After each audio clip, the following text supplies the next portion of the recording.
All right, according to the topic that is before me, sustaining relevance as a kingdom laborer. Sustaining relevance as a kingdom laborer. Actually, I'm trusting the Lord that soon, before the end of this year, as the Lord will have it, we are going to have a book on kingdom laborers. Some of these teachings will be compiled together so that people can read and also be blessed, especially those that were not able to make it to the program physically. So tonight, we trust the Lord to teach us on sustaining relevance as a kingdom laborer. Kingdom laborers are co-laborers. They work together with other laborers and with Christ to fulfill a divine task.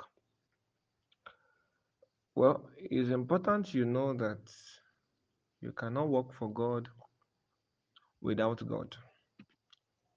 Are you there? Because it is God that will teach you how to work for Him. So you can work for a person physically without the presence of that person.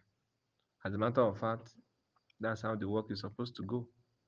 The owner of the work expects you to do the needful, to do the right thing when he's not there. But it's not true spiritually. In kingdom context, you can't do anything right in the absence of the owner of the work. But physically, you can do a lot of things right in the absence of the owner of the work. As a matter of fact, physically speaking, the presence of the owner of the work can even distract you because you may not be able to do certain things for the fear of, are you getting what I'm saying? But when the owner of the work is absent, then you are at your best. But that is not true spiritually. For kingdom laborers, you will need the presence of the owner of the work for you to do the work in the right way. So the presence of God remains the key to effectiveness in kingdom labor. And the presence of God remains the key to effectiveness in kingdom labor. The one that has called you to labor must stand with you. The one that has called you to labor must give you instructions on how to labor. It's not enough to labor, you must understand that there is a how to it. Are you getting what I'm saying? If somebody says, come and cook rice for me, and you just go to the kitchen and cook something, you may be wrong. Because if you are asked to cook rice, wisdom demands that you should ask, how do I go about it? It is the how that will now determine the nature of the rice. If it's going to be white rice, if it's going to be jollof rice, if it's going to be fried rice, coconut rice, or whatever type of rice. Are you getting what I'm saying? So you need the presence of the one who has called you to labor for your labors to count. Now you can labor without the one who have called you to labor, but you cannot labor right without him. So the reason you need to secure his presence, that means the presence of the one who has called you to labor, is because of accuracy. Accuracy is drawn from his leadings. Do this, do this, do this, do this. When he gives you instruction, that's when you can rightly divide the word of truth. Study to show thyself approved, a workman that needed not to be ashamed, rightly dividing the word of truth. Now, two things happens when you labor without the presence of the one who have called you to work. Number one, you will become a worker that is ashamed. So you will be shy. Boldness will be taken away from you. Confidence will not be there. Why? Because the person who have called you to work is not with you. One of the signs that the one who have called you to work is with you is that you have confidence. And number two, if the one that has called you to work is not there, it will be impossible for you to rightly divide the word of truth. So dividing the word of truth is labor. Right? But rightly dividing the word of truth is labor plus presence. So presence brings the correctness, the rightness there, but the strength is what brings the labor. I get what I'm saying. So please take note of that. As a laborer, you need the presence of the one who have called you to work, because he will be the one guiding you, giving you instructions on how the work is to be done.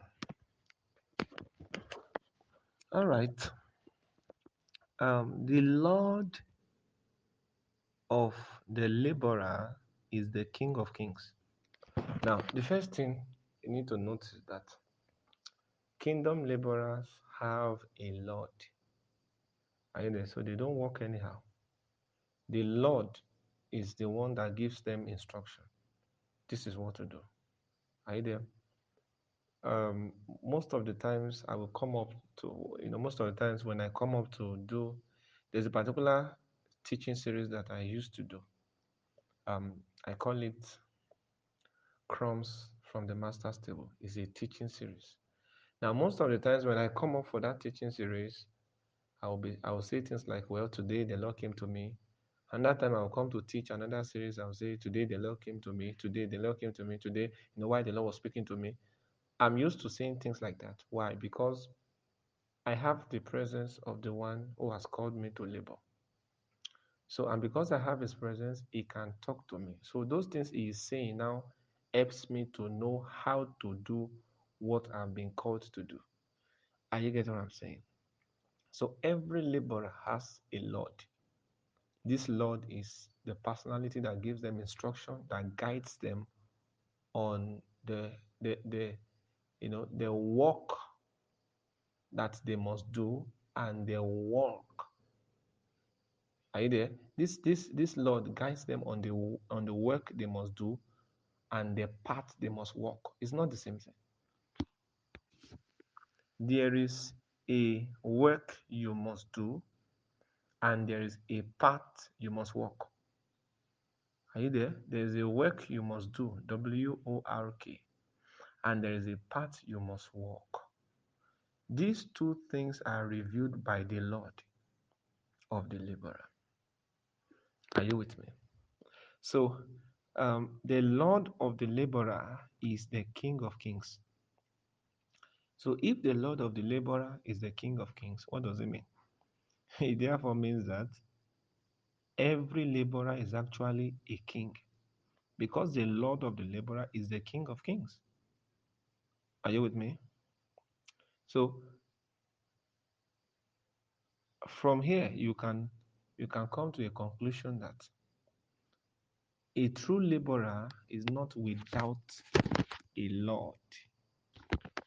Are you there? A true laborer is not without a Lord. Because if you can survive without a Lord, then you are a suspect. The question is, how have you been doing what you have been doing? That's it.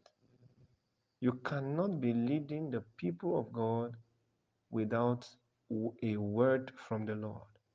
If they are of God, you will need something from God to lead them. This is what many do not know. Ministry is, ministry involves leading the people of the Lord, the people owned by God. So, and it will be wrong for you to lead the people who are of God without God. That God is the one that will give you what you will give to them. So, some people are doing ministry with a business mentality. In your business, you can lead your worker the way you want to, but it's not the same as ministry. In ministry, you don't lead them the way you want to, you lead them the way he wants to. Are you with me? So that's the problem. So if you are leading the people of God You need something from God to lead them. At that point where you are leading the people of God without anything from the Lord, you are you are no longer a laborer, you are no longer a shepherd, you are a wolf destroying the sheep. Are you getting what I'm saying? Now, this Lord that I'm talking about is actually a spirit. John 4:24. God is a spirit. Those that worship him must do that in spirit and in truth. So this Lord who is supposed to who will supervise the activities of the laborers, this Lord who must stand by the laborers, this Lord who will guide the laborers is a spirit. So the one that is a laborer must understand that the Lord that has called him is a spirit. Now, having this understanding, it will help the laborer to know how to relate with the Lord in order to continually get instructions that can translate into directions for him. Are you with me? All right. The Lord is a spirit, but he manifests himself physically to instruct the laborers through disciples in the process of discipleship.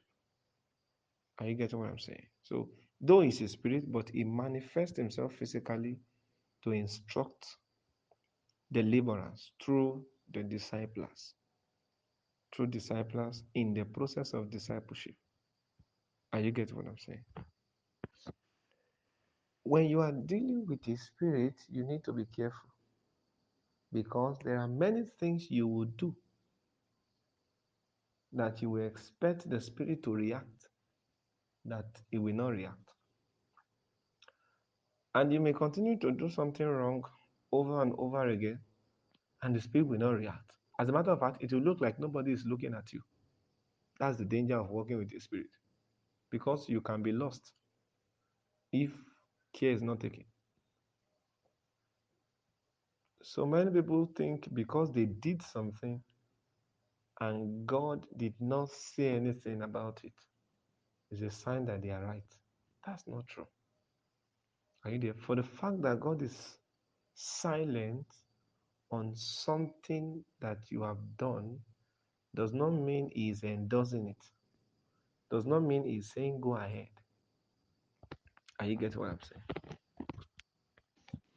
Now, a lordless laborer, that is, a laborer without a lord, is the one that is not experiencing discipleship. Your commitment to discipleship then becomes a proof that you are a laborer. Are you there? Your commitment to discipleship becomes a proof that you are a laborer because that is where you get your instructions from. Are you with me? So if you are not undergoing discipleship, then you are like a lordless laborer. You are not receiving instruction. You are just on your own. So discipleship then becomes the proof that you have a Lord. Are you getting what I'm saying? So your submission to your discipler now becomes your submission to the spiritual Lord. So the Lord who is a spirit will be lording over you through the physical discipler that you submit to. Are you getting what I'm saying? Now, in the vineyard of God, now this is the vineyard of God is the office of every laborer. So we labor in his vineyard. Are you there? So every laborer is working in God's vineyard. Now, in this vineyard, uh, there are time for refreshment. The Lord can call the laborers together and feed them. Everybody will eat. There are times for announcement. The Lord of the laborer can call all the workers together in the vineyard. I want to speak to you. And then we give them announcement. Are you there? Now let's look at such case in the Bible. The case where the Lord of the laborers calls the laborer together and is giving them instructions and is announcing, is doing an announcement. So we're going to check the book of Luke, chapter 10, from verse 1. Obviously, we may not be able to finish the teaching tonight, but maybe as the Lord helps us, maybe next time we continue from wherever we stop. Are you there? Luke chapter 10, from verse 1. After these things, the Lord appointed other 70 also. Can you see that?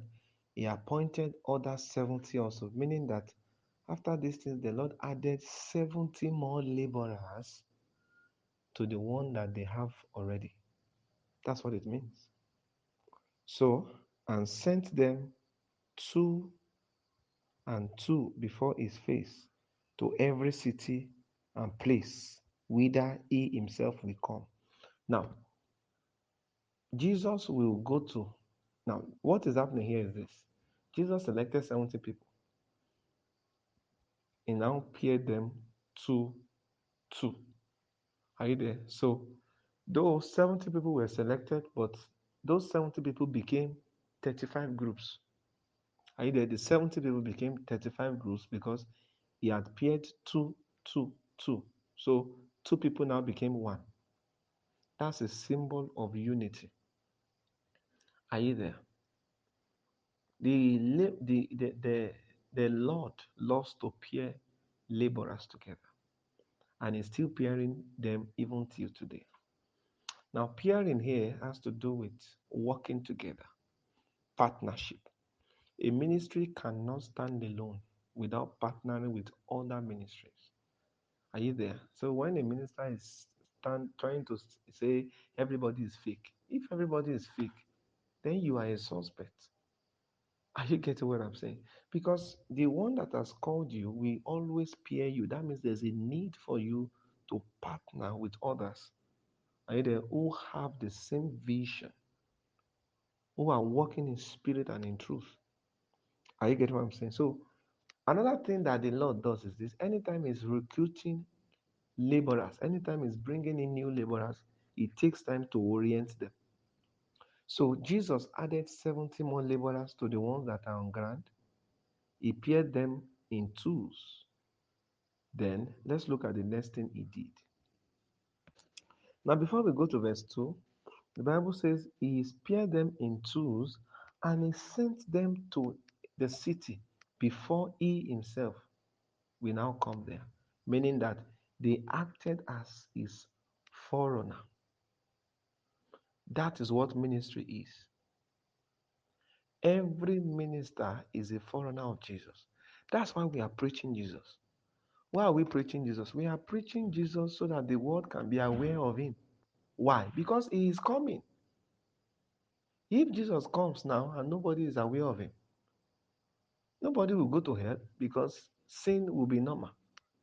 Because people don't even know that it is bad to sin.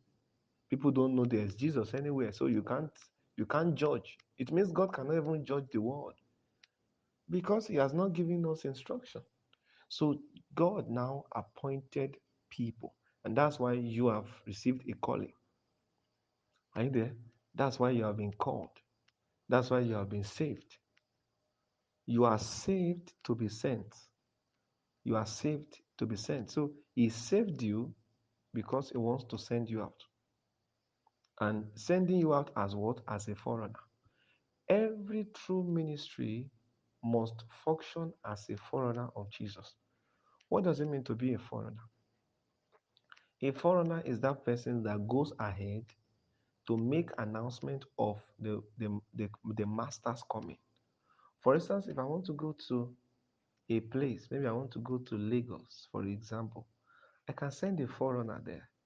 So that forerunner will now begin to tell them, okay, somebody is coming, a pastor is coming, this is what the Lord is doing through him, a lot of things. So by the time I come to Lagos, I will not need to start introducing myself.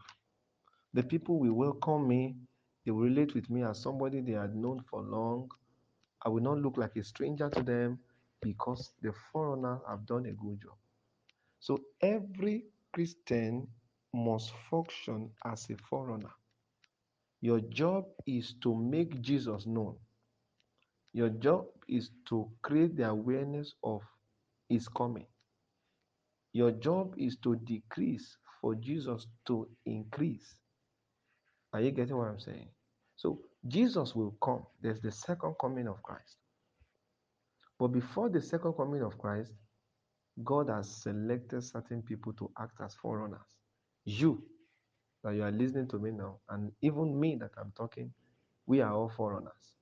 Talking about the Jesus that will soon come. Are you there? We are talking about the Jesus that will soon come. We are announcing the Jesus that will soon come. Are you getting what I'm saying? All right, let's look at the announcement. Don't forget, I told you that in the vineyard of God, there are times when the laborer will say, okay, everybody gather, let us eat. And they will eat. There are times when the master will say, all right, everybody gather now. I need to give you, it's time for announcement.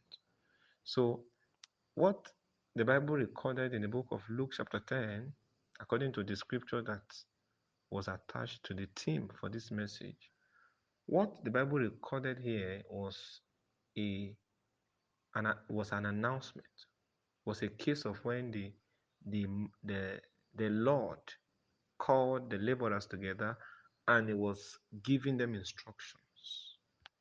Now let's look at verse 2. Therefore said he unto them, unto who? Unto the laborers. He wants to orient them. He wants to give them instruction so that they will not labor in vain. Any labor you do outside of God's instruction is vain. To labor in vain is to labor without the hope of a reward. Are you with me? Verse 2, therefore said he unto them, the harvest is truly great, but the laborers are few. Are you there? So the Lord now said, well, my dear laborers, though I have added 70 more laborers to the ones we have on ground, but I'm sorry to announce to you that the laborers are still few. Are you with me? I know that when the Lord added 70 more people, the laborers there, the laborers that were there already will be happy. Now we are many. We are many. Thank God we are very many. Until the Lord now addressed them and said, well, you see, the harvest is great, but unfortunately, the laborers are few. So that will be, the whole laborers will be so surprised to hear that laborers are few. What do you mean, sir?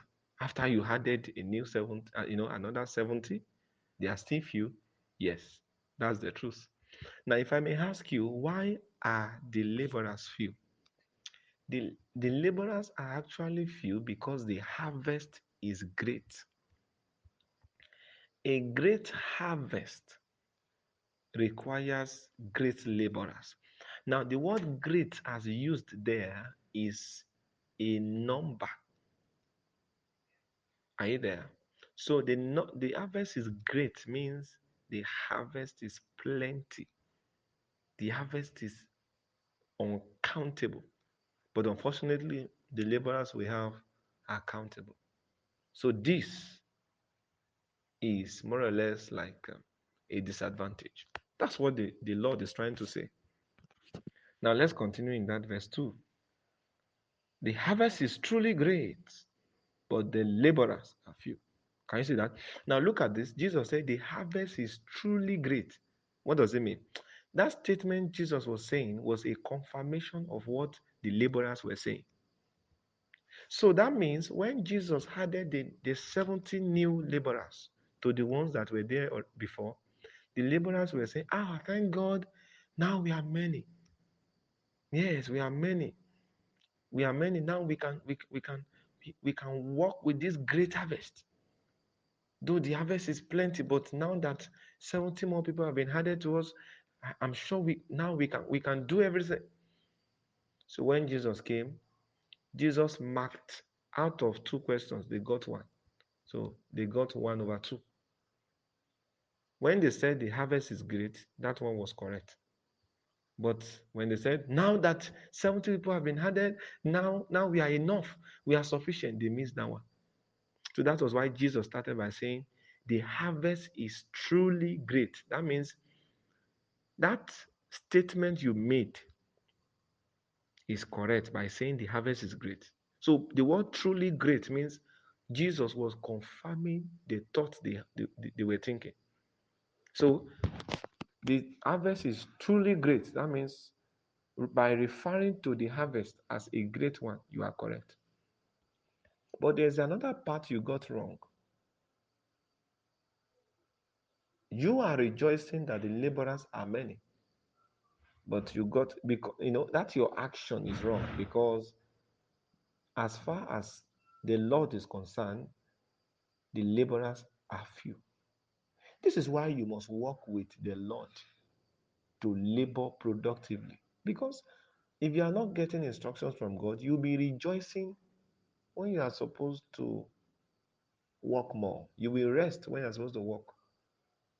Are you there? Imagine there's no Lord here now to instruct the laborers. They will have been there dancing with the 70. Instead of working, they will be there rejoicing. We are now many. 70 people have been added. Glory to God. Celebrating.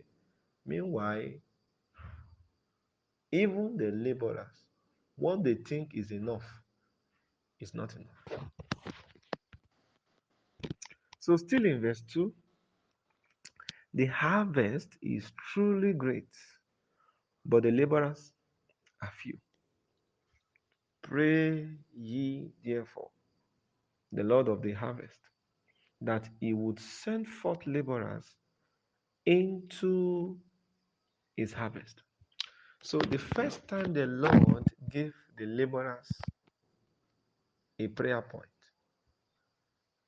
was in the vineyard. Now look at this. If the Lord will give you anything, he will give you in the vineyard. The moment you become a laborer, your blessings are kept in the vineyard. If you leave the vineyard, there's nothing for you. So as a laborer, one of the things you labor for is to stay in the vineyard. There's scarcity outside. Well, if you stay in the vineyard, you will not experience scarcity. Well, people are dying, people are just dying anyhow. Bro, if you stay in the vineyard, it won't come near you. And there's one sickness that is just spreading now, everybody around you. If you stay in the vineyard, it will not affect you.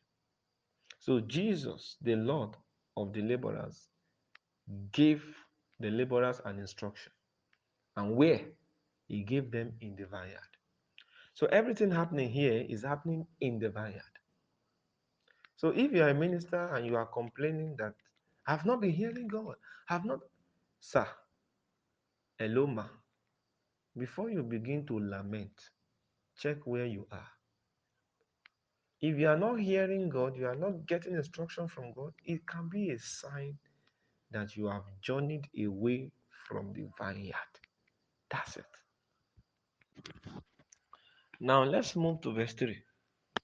So now look at the Lord of the harvest. Look at the Lord now. Look at what he's saying. He said, go your ways. Behold, I send you forth as lambs among wolves. Now, the first thing the Lord now said, the next thing he said was, go your ways. So if you hear the word go your ways, what comes to your mind? You are thinking, do as you like. Huh?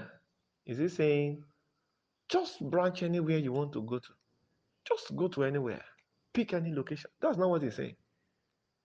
Go your ways means go to where I asked you to go to. Because already before he began to orient the laborers, he had already given them a task. Go before me. Act as my forerunner. Because I will still come there, but I want you to go and act as forerunner. So when he said go your ways, he's saying go to where you will do that thing I asked you to do. Go to where you will act as the forerunner. Are you there? So go your ways is not do as you like. It's not go to anywhere. So ministry is not do as you like. It is do as he says. Are you there? Ministry is not go to anywhere, start anywhere. It is start where he wants you to start. It is go to where he's leading you to go to. Are you getting what I'm saying? Now, still in verse 3, the Lord now said, I send you forth as lambs among wolves. Can you see that? Now, he did not say, I send you out. He said, I send you forth. There's a difference between I send you out and I send you forth. If you send the person out, the person will go out most of the time without nothing because your aim is just to make the person live where you are. But if you send a person forth, send forth is a kind of ceremony. So Jesus did not send them out. He sent them forth, meaning that he gave them tools for the mission. Hello, sir. Have you been sent forth? If you just receive calling and you jump out, you have been sent out. It is when you get to the field that you know that you don't have a tool. You see, unfortunately, many laborers got to the harvest point. That is when they now discover they don't have a tool. So now the frustrating part is they are looking at the thing to harvest, yet they can't. Why? They lack the tools because they did not wait for sent forth. If you are listening to me with a partner, I'd like you to help your partner and say, bro, sister, let the Lord send you forth. Don't send yourself out. If you can send yourself out, but send forth is only done by the Lord of the laborer. Because in that send forth, he will equip you. I mean, most of you have attended send forth before. You see what happens. They give gifts. That's equipment. So wait for is sent forth. Don't send yourself out. Many people are standing by the harvest, but they have nothing to harvest. Now look at this. If you stand by the harvest without anything to harvest, at the end of the day, you will be harvested. That's how it works. You are standing beside, for instance, now, okay, maybe I have a mango. I have a mango. Okay, for instance, okay, maybe I'm an hunter now. So I go to the forest to hunt animals. And anytime I'm going, I go with my gun. So sometimes I will go, I'll kill a lion, I'll bring a lion. Sometimes I will go, I'll kill a leopard, I'll bring a leopard. Now, those animals I'm killing are actually wild animals. They are animals that can devour me. But because I'm with a gun, so I can bring them as my prey. So because of the gun I have, lions became my prey. I became the predator. Because of the gun in my hands, leopard, though very dangerous, became my prey. I became the predator. Are you there? So the one that did not wait for sent forth is like the one going to hunt a wild animal without any equipment. What will happen at the end of the day? He will become the prey, and the one that is supposed to be the prey will now be the predator. That's what happens. So if you go to the harvest point, without being sent forth, it means you are there empty. And at the end of the day, you will end up being harvested. That's what it means. Beloved of God, I hope what I'm saying is not too deep for you. May the Lord open your eyes of understanding to see what I'm saying. Are you with me? You see, we are still in verse 3 now. And then this chapter has about 42 verses. And we are still in verse 3. We have to move as the Lord is leading us. But I have a feeling that somebody is listening to me and is not really getting what I'm saying. To that person, receive light, receive understanding in the name of Jesus. So this thing I'm saying, one of the signs to show that you are getting blessed is that as I'm talking now, you must see God talking to you. You must begin to receive personal instructions.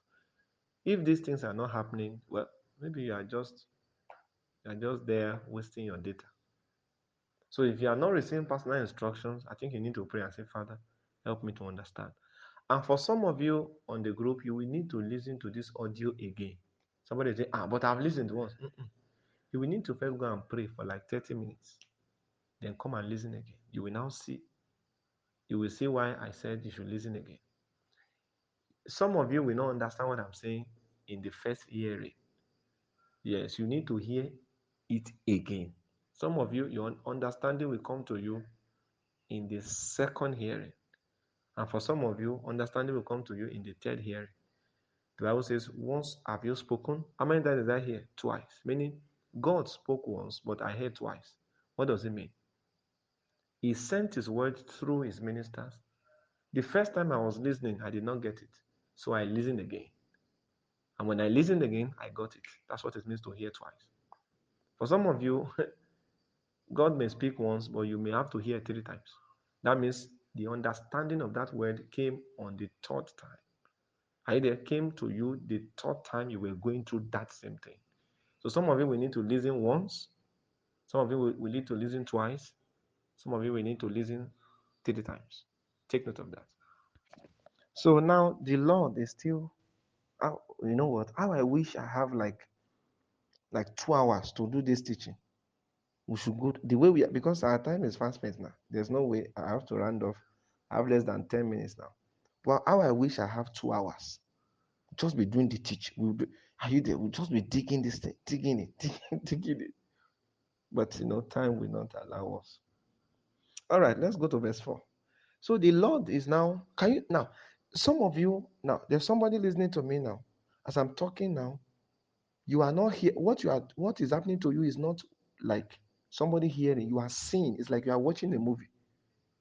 Who is that person? Now, if you are that person, just, I don't know if there's any sticker that involves raising of hands. You can react with a stick, you can react under the audio with a sticker that shows a hand. Are you there? Somebody is listening to me now. Are you there? As you hear me, this thing has moved beyond the words for you. It's now like you are watching a movie. That's how it is to you. I want to know that person. Now, that means you have been carried beyond words. So for people like that, you will come into understanding of what I'm saying faster. So now look at what happened in verse 4. The Lord is still addressing the laborers. Are you with me? Now the Lord now said, carry neither purse, nor strip, nor shoes, and salute no man by the way. Now, the first thing the Lord now said, He said, now, as you are going on, don't go with a purse. Do you know why? He's telling them that so that they will not begin to extort the people. So by saying don't go with a purse, he's saying don't let your attention be on money. There are some there are some ministers that they will place a necessary demand on you to send something to them. Are you there? There are few people, the Lord is just helping us. We are just coming up. Are you there? There are several people that have been blessed. Are you there? But I will never I repeat again, I will never ask anybody to compulsorily be sending something to me. I will never do it. And the reason I will never do it is not because sometimes I don't have a need of those things, but I will never do it because my belief is that if I am truly called of God, then that God that has called me must be able to feed me. That's what I believe. It doesn't matter what I'm now feeding with, whether it is a balanced diet or any diet. Whatever the Lord that has called me gives me, I'm okay. I don't want anything the Lord that has called me to labor cannot give. So whatever God cannot give me, I don't want. Are you there? Wherever He cannot take me to, may I not get there. Anything He does not want to show me, I don't want to see. Are you get what I'm saying? This is how a laborer thinks. So the master is now saying, as you are going, don't go with a purse. Meaning, kill every tendency in you that can make you rob the people. I'm not sending a thief, I'm sending a minister. But unfortunately, for some people, they went with a purse. How they were able to hide the purse, I don't understand. But we just discovered that when they got to the place of harvesting, instead of harvesting the fruit into God's basket, they were harvesting those things into their own pocket. Why? They went there with a purse. Now look at this. Look at this.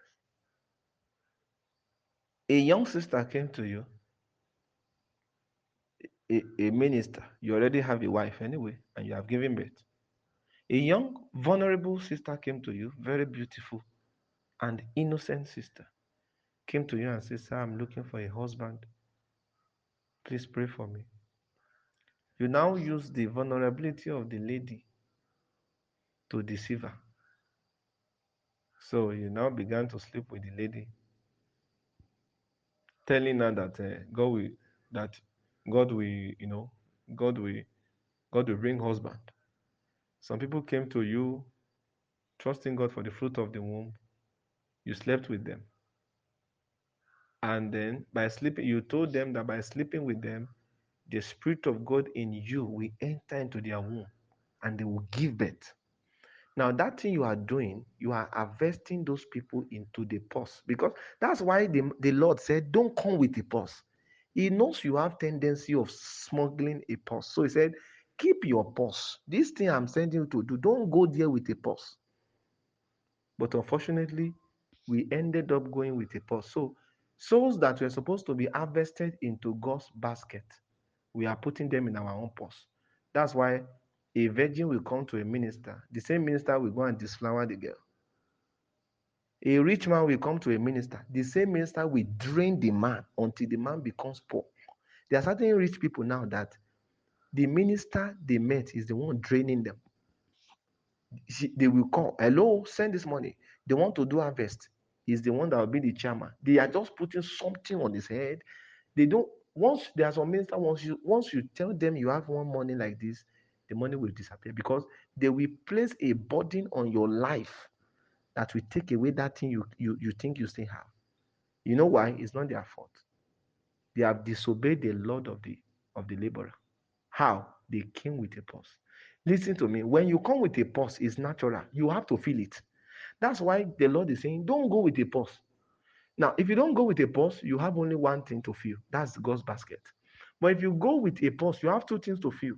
You have your purse and you have God's basket. And most of the time, those that go with purses, what they do is they first fill their own purse.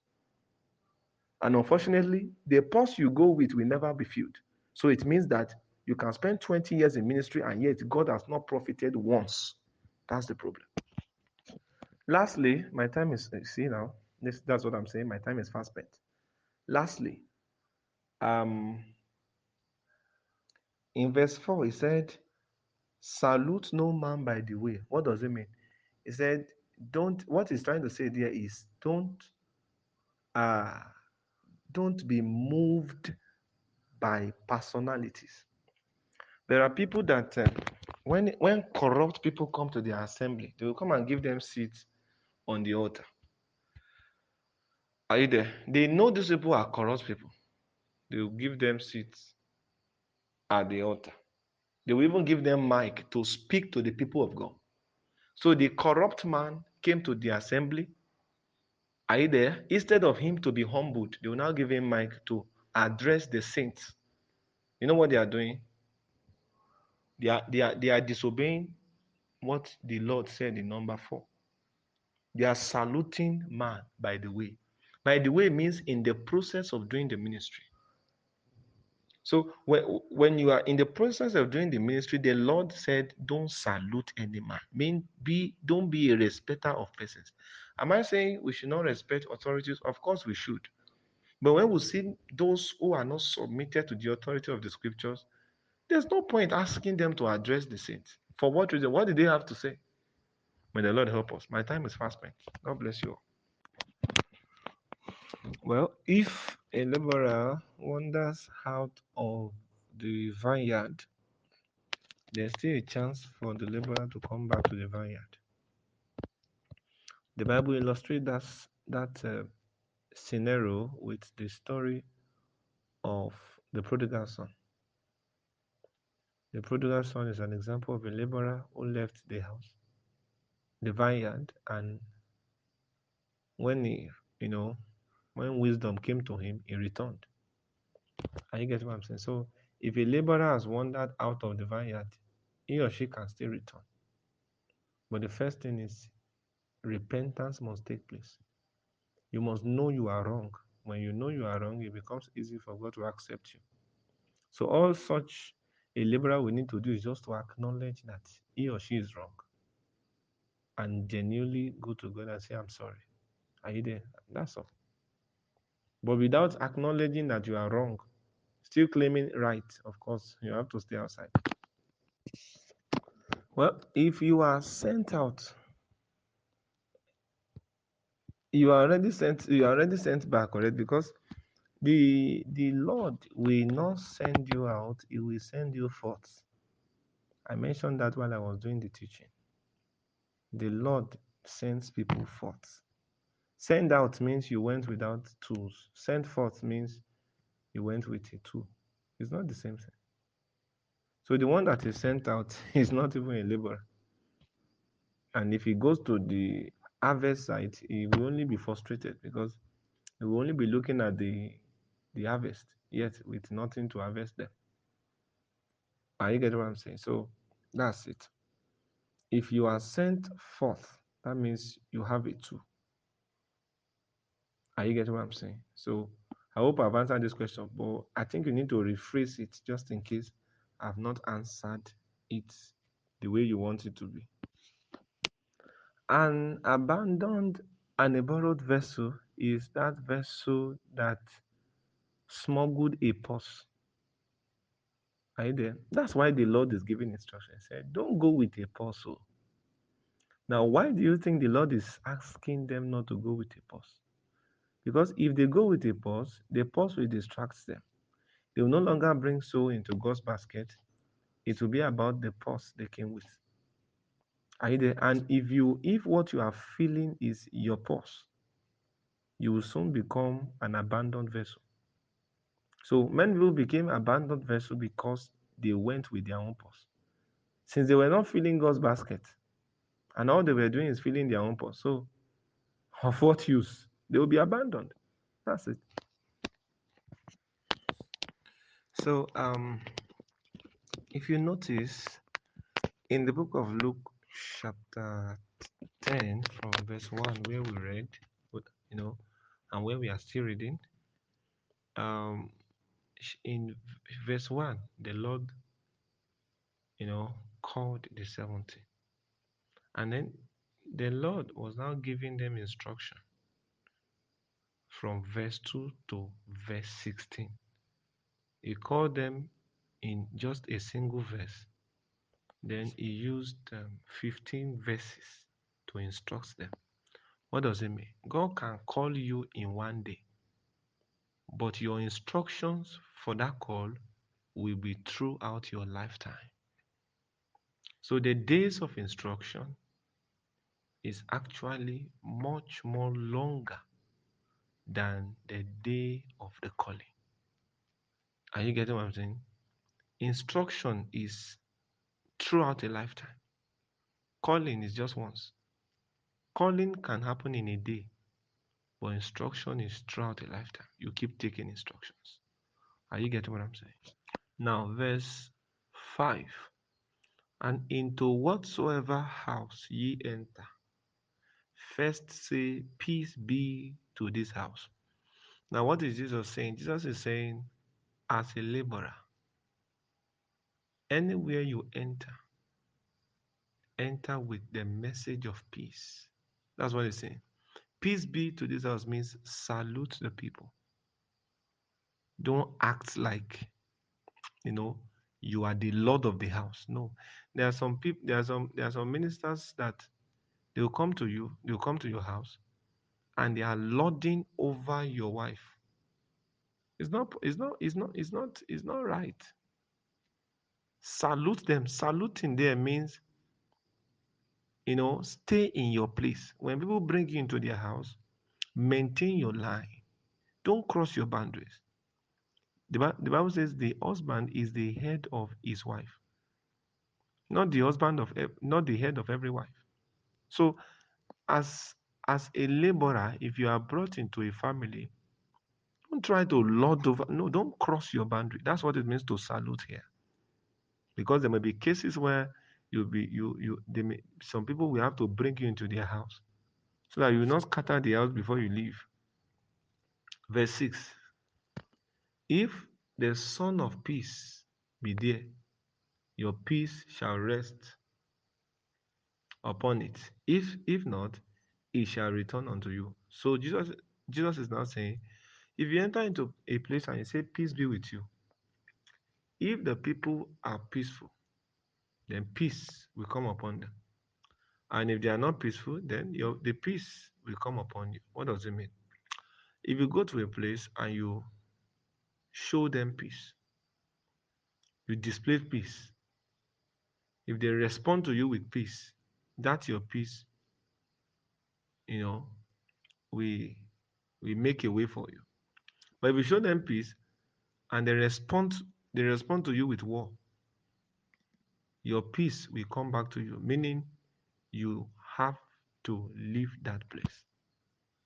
It's a sign that you are not welcomed. So why is Jesus using peace as a sign? As a laborer, one of the signs to look forward to is peace. If you enter a territory and you suddenly lose your peace, you are not supposed to be there. That's a sign. Take your bag and leave. Some people think because they are called of God, they have to be everywhere. It's not true. Please take note of this. Verse 7. In the same house, remain, eating and drinking such things as they give. Can you see that? So Jesus is now saying, if you enter into a place and you show them peace and they respond to you with love and peace, in such a place you are welcomed, so stay there. But Jesus is now saying, now as you stay there, drink and eat what they give to you. This is what many people don't do these days. They have come to meet you as their visitor. You brought them to your house, yet they will now, the moment they come to your house, they will be the one deciding what you eat in the morning, in the afternoon, in the evening. It's not supposed to be so. Let's listen to what the Lord is saying. The Lord said, whatever they give to you, take it. There are some ministers who will go and minister, and they'll be the one telling the people what they want to eat. In the morning, this is the way I take my rice. No, no. The Lord, if you are truly a laborer and you know you have a Lord, listen to what the Lord is saying here. The Lord of the laborer is saying, drink and eat such things as they give. Meaning whatever they give is what you should eat. Don't burden them because they want to make you comfortable. Some people will say, I can't sleep in this kind of room. I need a more classic room. Are you really a laborer, or you are a businessman, or you are a thief? For the laborer, is worthy of his hair. Go not from house to house. Can you see that? So the Lord is now saying, whatever they give you, please take it. You have the right to take whatever they give to you because you are worthy of it. You have labored and you are still laboring. But the Lord now gave a warning and said, don't move from house to house. What does it mean? What does it mean? That means be stable. Stay in a place. There are laborers today who are moving from house to house, from people to people, because of what they want to get. The one that is moving from house to house is an unstable laborer. God cannot commit something tangible to such a person because it will all be wasted. Stability is required of a laborer. Don't move from house to house. Moving from house to house can be moving from ministry to ministry. Some people will work in one ministry for like 2 years, leave there, jump to another ministry. Another ministry that they felt is reigning now. God is only leading them to big ministries. And the Lord has led me to be part of this ministry. They are moving from house to house. Such people are not true laborers. Verse 8, and into whatever city ye enter, as they receive you, eat such things as are set before you. That's what verse 8 is saying. So Jesus is saying the same thing again. Say, and if this time around you did not even enter into a house, if where you have entered into is a city, whatever they give you, take it. Don't burden them. Don't be a burden to them. A laborer should be able to show that burden, should be able to show that responsibility, not the laborer himself becoming a liability. Verse 9, and heal the sick that are therein. So Jesus said, anywhere you go to and you see people that are sick, you have the authority to pray for them. So some people will ask, well, do I need to? You don't need any special feeling. You don't need to feel, you don't need to feel anything. You don't need to have any special feeling. If you are a laborer, then the Lord is talking to you.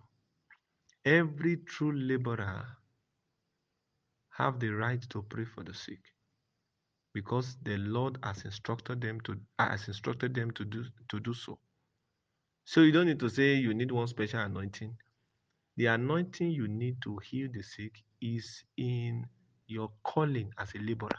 So the Lord is saying here that anywhere you go to, if you find people that are sick, pray for them.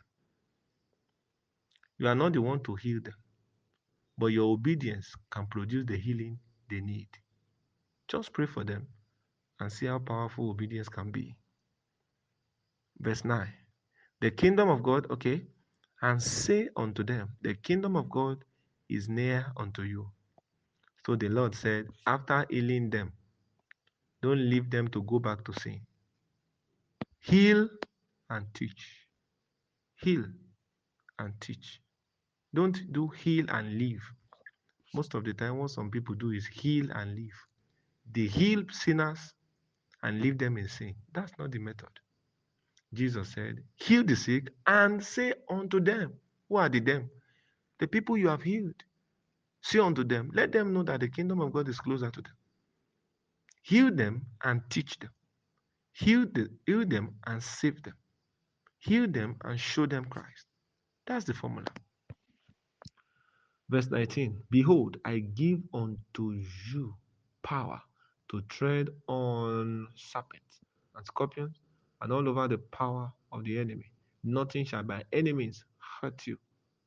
Now, Jesus now said to them here, he said, I give unto you power to do what?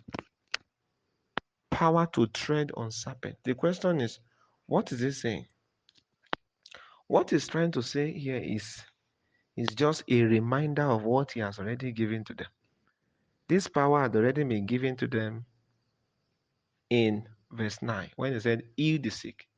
He will not ask you to heal the sick when you don't have what it takes to heal them. So in verse 19, what he's saying is, I have already given you the power to tread on serpents. I've already given you the power to tread on scorpions and over all the power of the enemy. So you have power to tread on powers. Which power? The powers of the enemy. Are you there? So the power that is greater will step on the one that is lesser. That's the spiritual rule. Are you getting what I'm saying? Verse 20. Notwithstanding, this is still the Lord talking. Say, notwithstanding, in this rejoice not, that the spirits are subject unto you, but rather rejoice because your names are written in heaven.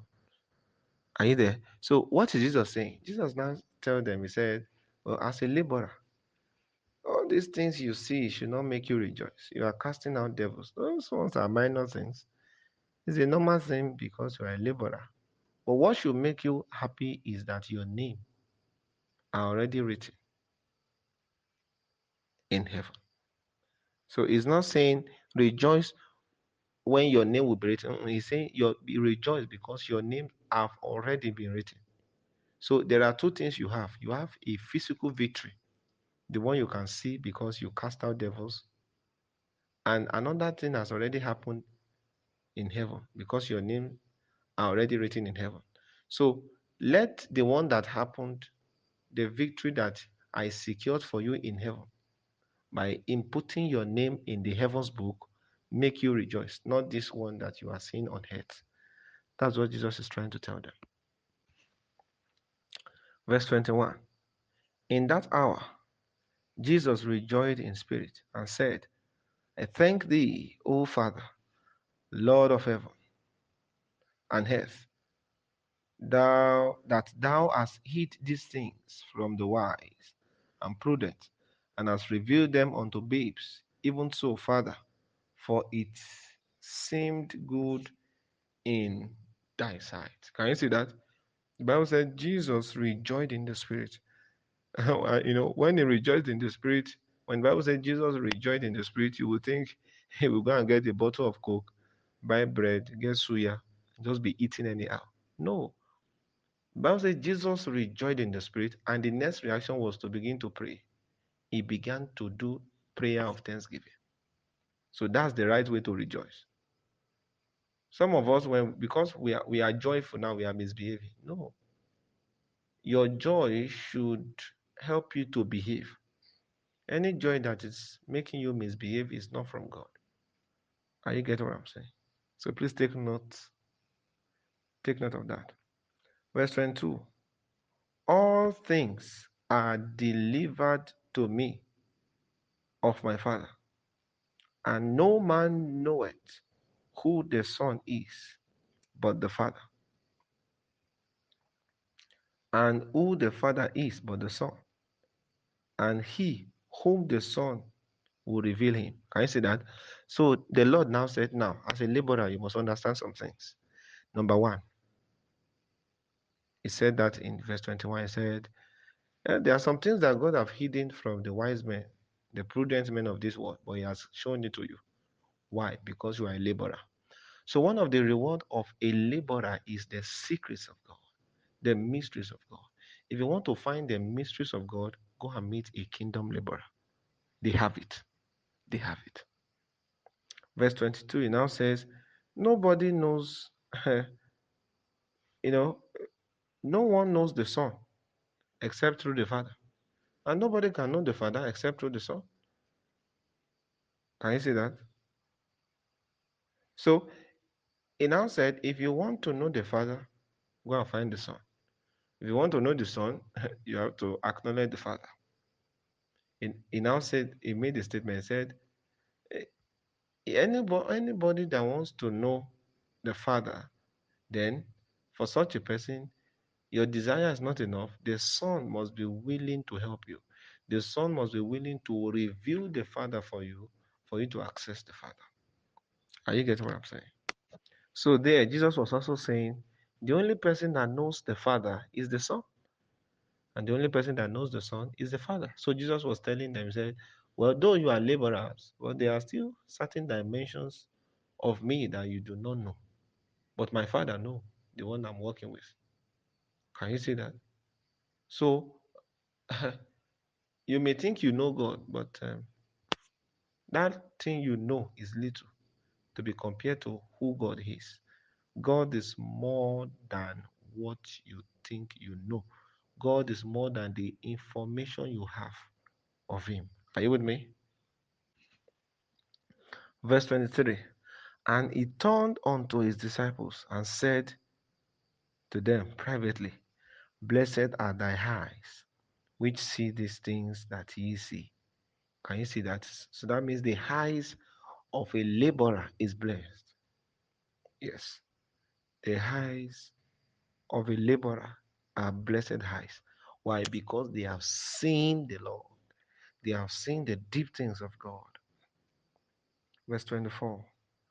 For I tell you that many prophets and kings have desired to see those things which you see, and have not seen them, to hear those things which you hear, and have not heard them.